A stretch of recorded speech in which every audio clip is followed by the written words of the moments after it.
I've been creating and ranking websites for over 14 years now, and one of the most important lessons that I've learned is that URL structure matters more than you think. The way that you structure the URLs of your website plays a huge role in its success.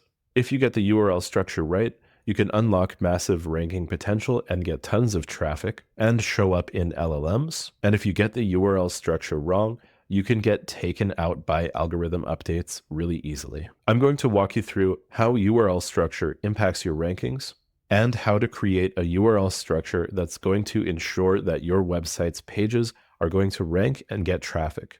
I'll show you some live examples. I'll show you how to plan your URL structure, and I'll explain different approaches like a structural approach and a thematic approach and which one is better.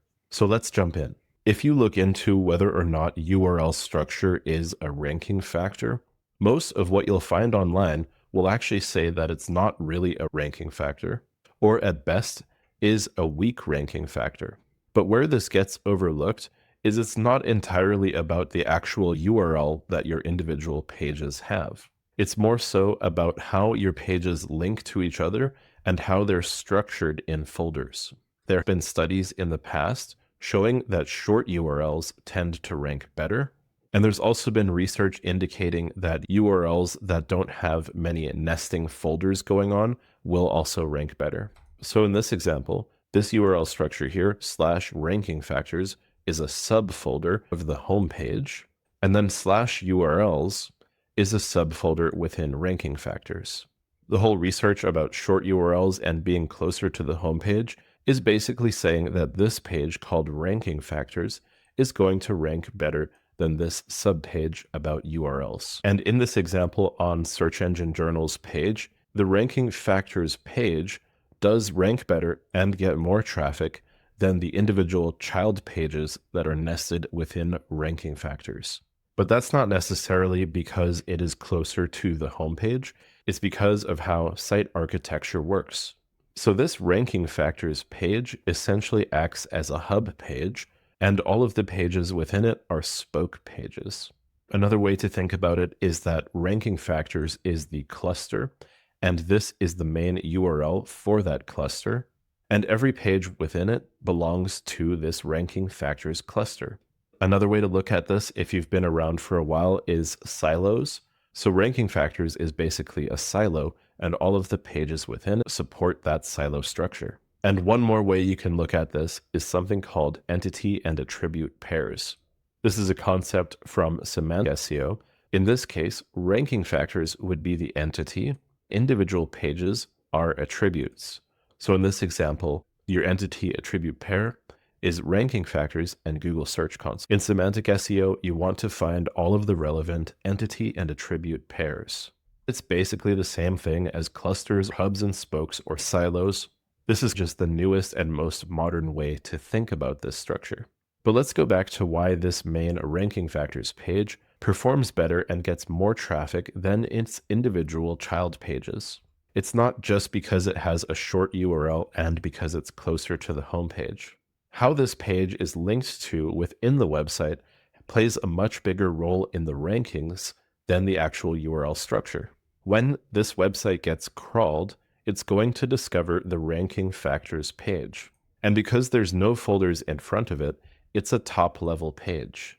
That means in the website's hierarchy, it's going to be higher up than other categories on this website. For example, their content marketing category is housed under /category /content /marketing. So this page lives much deeper than the top level page, which is ranking factors. A really easy way to visualize this is to think about it as folders, just like you would on a computer. The top level folder is always going to be the home page. And then within the home page, you have your top level pages. For example, you might have a category subfolder or a contact page, or a top-level ranking factors page.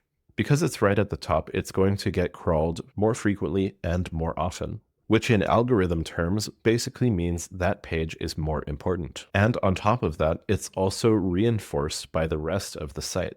So looking at the exact URL of ranking factors, it actually has over 14,000 links on Search Engine Journal, whereas an individual page within the ranking factors subfolder such as /alt text, only has 48 internal links. And then that is also reinforced by backlinks, which are links from other websites.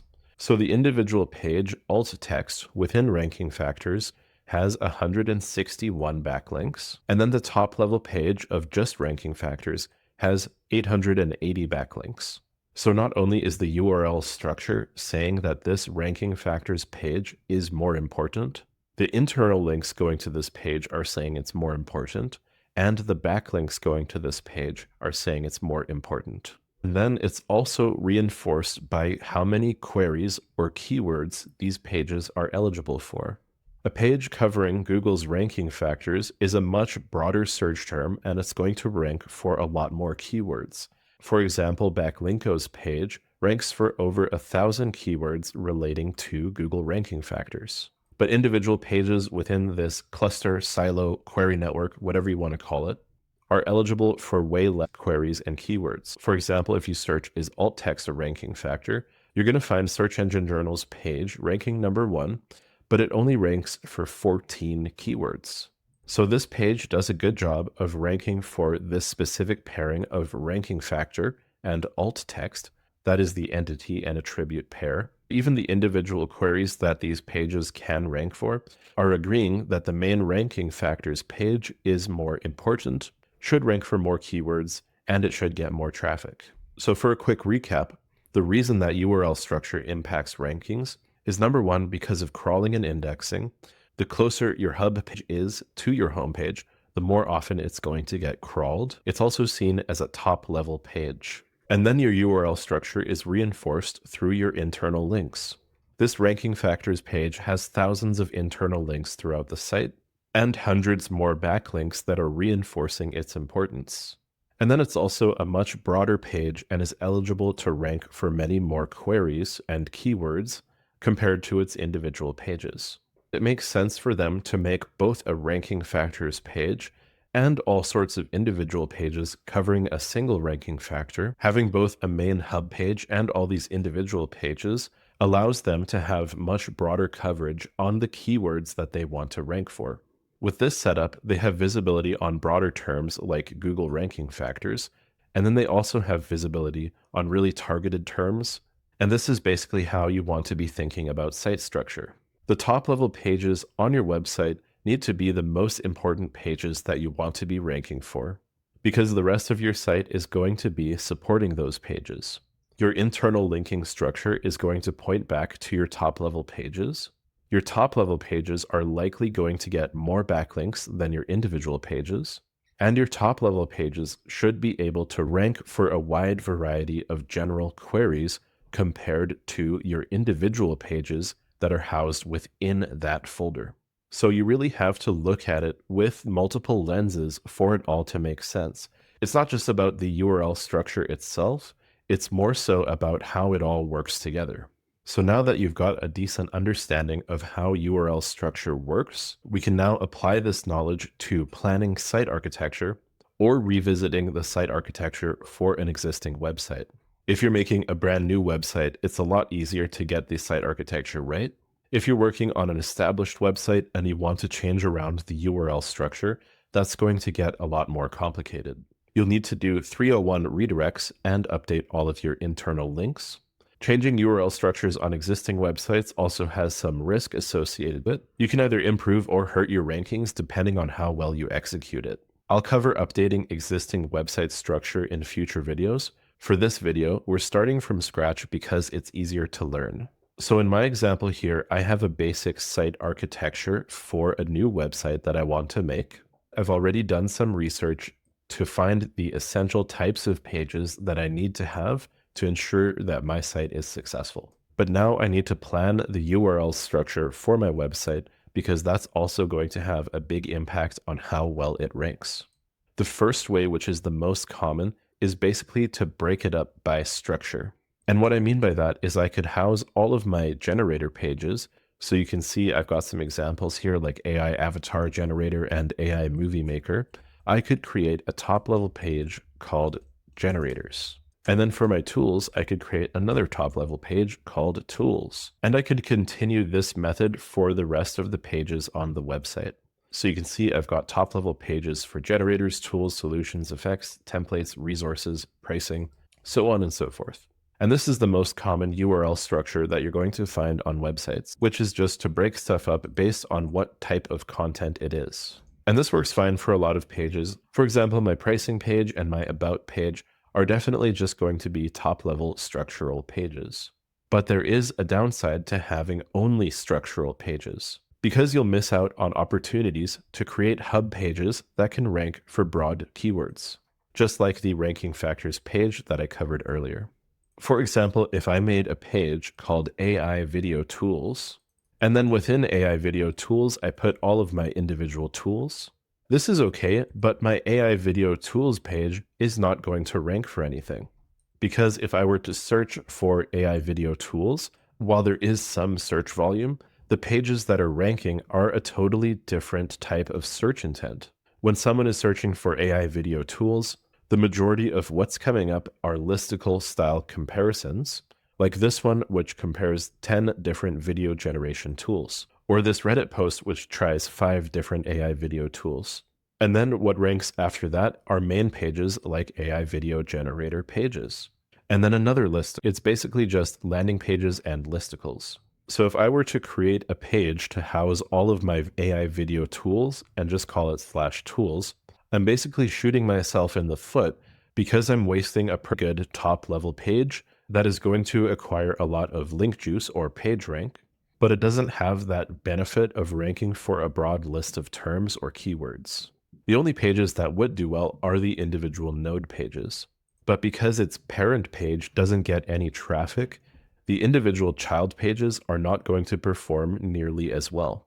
And that brings me to the next URL structure strategy, which is a thematic approach.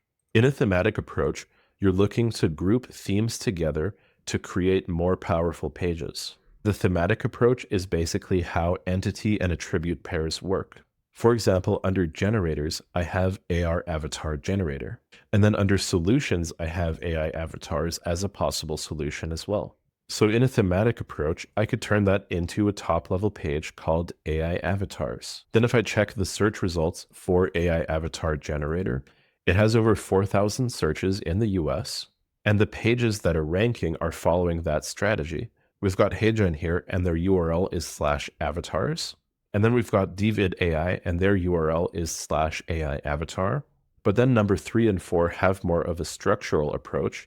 Canva is using /create/avatars, and Veed.io is using /tools/AI avatar. So these top level pages likely have more internal links and more backlinks, and they're being crawled more often, and they can rank for broad terms. And it's pretty cool because this is basically a live example in the wild of top-level URL structure outranking a more nested structural approach. And then if I look into AI avatars as a parent category, I can quickly find topics that I could nest within my AI avatar folder. For example, it looks like there's opportunities for Roblox avatar generators, anime AI generators, 3D avatar creators, and more. Not all of these options would be relevant to me, but this is a really good indication that the thematic approach is going to be better here. So in my thematic approach, I can have a top-level page for AI avatars, and nested under it, I could have the individual pages like anime, 3D, and Roblox. Then you can combine them like this, AI avatars /anime. You can keep them nice and clean. This achieves the same effect as having really complicated URLs. This is much cleaner and accomplishes the same thing versus having really complicated keyword stuffed URLs like this example here, AI avatar generators. That is terrible and stuffed with keywords. A much cleaner URL works just the same. So this example /AI avatars /anime is nice and clean. And I don't need to worry about stuffing my URLs with keywords because the context is doing the work. All the signals going into search engines are going to make it abundantly clear that the top level page is an AI avatar generator and that child pages are specific versions of an AI avatar generator. And when you have a thematic approach, you can actually take it a step further and use your resources pages like your blog to connect perfectly to that URL structure. For example, if I were to make a blog post about how to generate an AI anime avatar, I could actually just house that within my existing URL structure. And this is actually cleaner and less likely to cause cannibalization issues versus your traditional URL structure, which might look something like /blog/how to create AI anime avatars. If I were to house a blog post called how to create an AI anime avatar under my /blog subfolder, it actually has a much higher chance of stealing queries and traffic away from my main AI anime avatar generator page. And that's because based on the URL structure, this is actually a totally separate part of the website. And that's backed up by the internal linking structure and the backlink structure. A thematic approach like this is nicely connected to the main topics, and this blog is off to the side and it's a totally separate part of the website. So I'd rather house it neatly with the rest of my theme if I can, and that's not always possible depending on what CMS you're using. But if you can get a really nice URL structure like this, you're basically going to get bonus points. And you're going to make it easier to avoid cannibalization down the road, which is basically when two pages are competing for the same keywords. So before you decide on your URL structure, you want to do some research to see if there's any opportunities to create thematic pages instead of just structural pages. It doesn't always make sense and it's not always possible, but if you can use thematic structures, your website is going to perform much better. It's going to rank for more queries, get more clicks, and it's going to get mentioned more often by LLMs because your site will have a nice, clean structure. And all of your pages within will be ranking better and avoiding keyword cannibalization. You don't need to worry about the thematic URL structure for top-level pages like your pricing page or your about page. It only really applies to pages that you intend to get traffic from. Here's another example of a thematic approach for a simple local HVAC website. In this example, the homepage context is just HVAC. Let's say it's a multi-location company, so we're going to have a top-level page for Idaho, and the URL structure there is going to just be /Idaho. And then we're going to list the services that we offer in Idaho. For example, AC repair would be /Idaho/AC repair. Plumbing would be /Idaho/plumber or plumbing.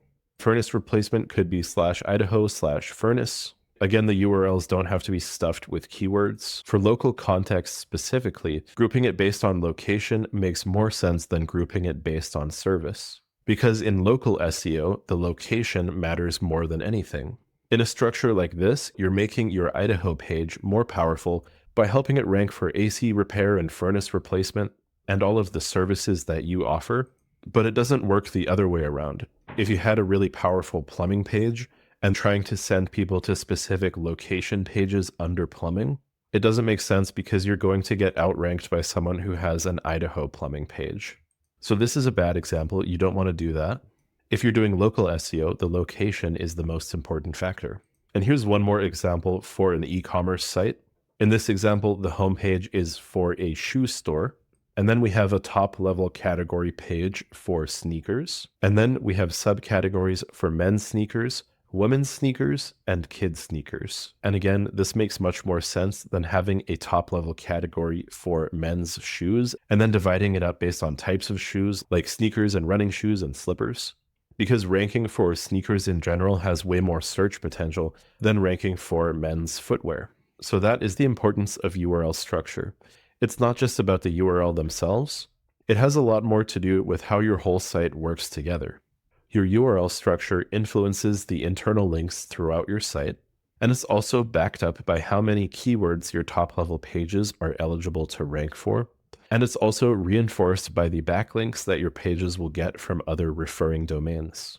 Whenever you can, you want to be looking for thematic URL structure opportunities instead of just defaulting to the top-level structure approach. The top-level structured approach is fine for pages that aren't going to be bringing in much search traffic like your About Us page or your contact page. But if it's a page that's going to be bringing in a lot of traffic, having a thematic approach makes way more sense.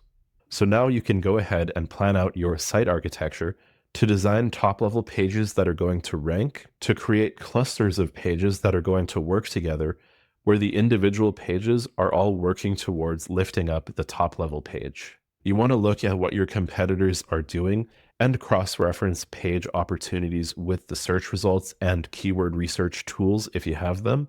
But with URL structure, you don't want to just blindly follow what your competitors are doing because there's a high chance that your competitors are actually doing it wrong. If you're able to have a much better URL structure, it's going to make it easier to outrank your competitors. You don't need fancy tools to plan out your site architecture. Using a spreadsheet is fine. Or you could use a tool like Glue Maps, which gives you a nice visual of your site structure. It has multiple views like a map view or a matrix view. I really love to use this tool if I'm going to be presenting a site structure to a client. But if it's just me working on a site structure and I don't have anyone to impress, I'm going to be making a really messy spreadsheet. So go ahead and plan out your site architecture and try and find those thematic URL structures that are going to help your website rank.